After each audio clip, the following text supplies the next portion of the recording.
இன்னைக்கு நானும் மயிலும் என்ன பண்ண போறோம்னா கணபதி பப்பா டெக்கரேஷன். எஸ், கரெக்ட்டா சொன்ன மயிலோ. அதுக்கு இந்த மாதிரி பாத்தீங்கன்னா சார்ட் பேப்பர் எடுத்துட்டு டேபிள்ல ஃபுல்லா கவர் பண்ணி ஒட்டிட்டு அடுத்த சார்ட் பேப்பரை பாத்தீங்கன்னா நான் ரவுண்டா கட் பண்ணி எடுத்துக்கிறேன். எதுக்கு நான் லோட்டஸ் ஃப்ளவர் பண்றதுக்கு இது யார் வேணாலும் பண்ணலாம், ரொம்ப ஈஸி. இப்போ 3 சைஸ்ல பாத்தீங்கன்னா நான் ரவுண்டா பேப்பரை கட் பண்ணி எடுத்துட்டு நான் எப்படி ஃபோல்ட் பண்ணனும் அது மாதிரி ஃபோல்ட் பண்ணிக்கோங்க.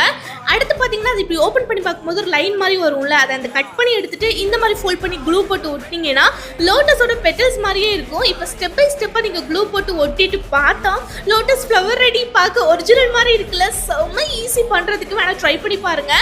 இப்போ பாத்தீங்கன்னா இதை நான் வந்து டபுள் சைட் டேப் வச்சு இந்த மாதிரி ரவுண்டா ஒட்டி விட்டுக்கிறேன்.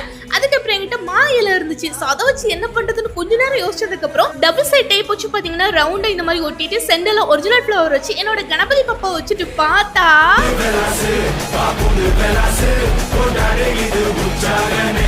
இப்போ நீங்க சொல்லுங்க, இது பார்க்க எப்படி இருக்குன்னு. பிடிச்சிருந்த கமெண்ட்ல கணபதி பப்பா மோரியான்னு சொல்லுங்க.